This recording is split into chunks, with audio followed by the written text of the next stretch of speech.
کے دل کے اندر اللہ کا خوف آ گیا،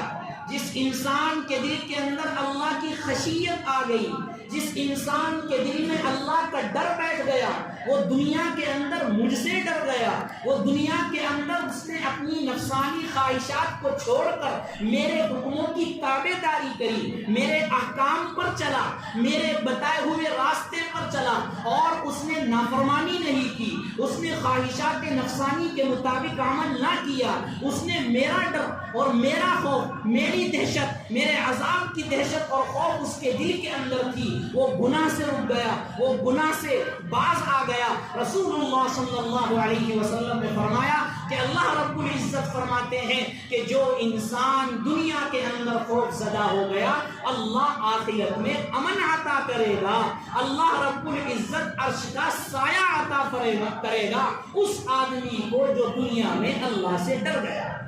جو دنیا میں اللہ سے ڈرا آخرت میں امن مل گیا، جو دنیا میں اللہ سے ڈرا آخرت میں عرش کا سایہ نصیب ہوگا، جو دنیا میں اگر خوف زدہ نہ رہا اور بے دھڑک ہو کر اس نے کھلم کھلا گناہ کیے، اور بے خوف ہو کر اس نے اللہ کی نافرمانی کی، اور بے خوف ہو کر اس نے اللہ کے حکم کی خلاف ورزی کی اور اپنی نفسانی خواہشات کے مطابق وہ چلا، اللہ رب العزت فرماتے ہیں کل کو قیامت کے دن اس کو سخت عذاب دیا جائے گا، اور ایسا عذاب اور ایسی جہنم عطا کی جائے گی کہ جہاں پر صرف اور صرف پریشانی ہی پریشانی ہے، تکلیف ہی تکلیف ہے، مصیبت ہی مصیبت ہے، راحت اور آسانی کچھ بھی نہیں ہے۔ یہ کس کے لیے ہے؟ وہ اس انسان کے لیے ہے جو انسان بے خوف ہو کر زندگی گزارتا ہے۔ اللہ نے ہمیں یہ زندگی عطا فرمائی ہے نہیں کہ آزادی کے ساتھ زندگی گزارے، اللہ نے ہمیں اسلام کی دولت سے سرفراز کیا، ایمان کی دولت سے سرفراز کیا، ہمیں قرآن جیسی کتاب عطا فرمائی، رسول اللہ صلی اللہ علیہ وسلم جیسے نبی عطا فرمائے۔ یہ مطلب نہیں کہ ہم آزاد ہو کر زندگی گزارے، ہم بے خوف ہو کر زندگی گزارے، نہیں نہیں، اللہ رب العزت فرماتے ہیں کہ اے مومنوں، اے مسلمانوں، جب تم نے اسلام قبول کر لیا، تمہارے دلوں کے اندر اسلام کی محبت، ایمان کی محبت اور میری محبت آ گئی، تو اب اسلام پر عمل کرنا ضروری ہے، اب تمہارا اسلام کے مطابق چلنا ضروری ہے۔ اگر تم اسلام کے مطابق نہ چلو گے، میرے حکم کے مطابق نہ چلو گے، میرے حکم کی تابع داری نہ کرو گے، تو یاد رکھو تمہاری زندگی بھی، تمہاری دنیا بھی جو ہے نقصان میں ہے، اور تمہاری آخرت بھی نقصان میں ہے۔ اللہ کا خوف، اللہ کی خشیت جس کو مل جائے، اللہ کا ڈر جس کے دل کے اندر آ جائے، وہ بڑا خوش نصیب ہے۔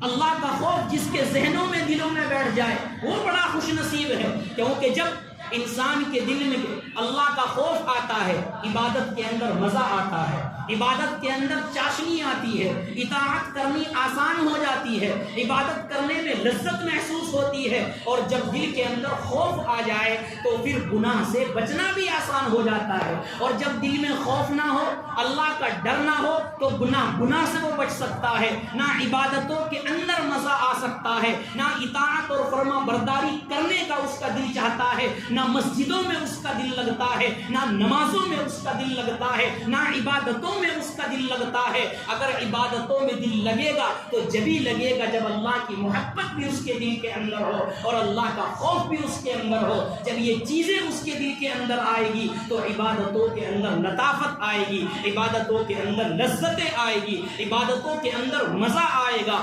مسجد میں اس کا دل لگے گا، پھر وہ مسجد سے دور نہیں بھاگے گا، پھر وہ نمازوں کو نہیں چھوڑے گا، پھر وہ روزوں کو ترک نہیں کرے گا، پھر وہ غیبت نہیں کرے گا، پھر وہ چغلی نہیں کرے گا، پھر گناہ کی طرف اس کا ذہن نہیں جائے گا، پھر گناہ کے وسوسے اس کے دل کے اندر نہیں آ سکتے۔ یہ اللہ کا خوف، اللہ کی خشیت بڑا انعام ہے، اور بڑے خوش نصیب ہیں وہ لوگ جن کو اللہ کا خوف آ جائے۔ حضرت عبداللہ ابن مبارک رضی اللہ عنہ سے کسی نے پوچھا کہ ایک وہ شخص جو جہاد میں گیا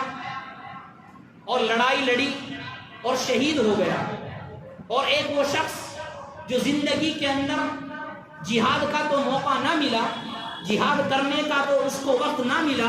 لیکن اللہ کا خوف اس کے دل کے اندر تھا، فرمایا ان میں سے کون افضل ہے؟ عبداللہ ابن مبارک رضی اللہ عنہ فرماتے ہیں کہ جس کے دل کے اندر خوف تھا، جس کے دل کے اندر اللہ کا ڈر تھا، وہ افضل ہے۔ اب اس سے اندازہ لگائیے کہ اللہ کا خوف کتنی بڑی سعادت ہے، اللہ کا خوف، اللہ کی خشیت کتنی بڑی خوش نصیبی ہے۔ کتابوں کے اندر لکھا ہے کہ ایک صحابی رضی اللہ عنہ کہ ان کو قرآن مقدس کی سورہ قاریہ، وہ یہ دعا کیا کرتے تھے۔ فضیل ابن عیاض کے بیٹے حضرت علی، ان کے بارے میں آتا ہے کہ وہ یہ دعا کیا کرتے تھے کہ یا اللہ مجھے سورہ قاریہ سننے کی توفیق عطا فرما مکمل۔ وجہ یہ تھی کہ سورہ قاریہ کے اندر جہنم کا تذکرہ ہے، قیامت کا تذکرہ ہے کہ قیامت کے دن کیسا ہوگا، پہاڑ ٹوٹ جائے گے، آسمان ٹوٹ پھوٹ کر نیچے گر جائے گے، اس کے اندر اللہ نے ڈرایا ہے۔ وہ جب پڑھتے تھے یا سنتے تھے تو اس سورت کو سن کر بے ہوش ہو جاتے تھے۔ اتنا ڈر ان لوگوں کے اندر تھا، اتنا خوف ان لوگوں کے اندر تھا۔ یہی نہیں، حضرت اویس قرنی رحمت اللہ علیہ کے بارے میں آتا ہے کہ جب وہ راستے سے جاتے تھے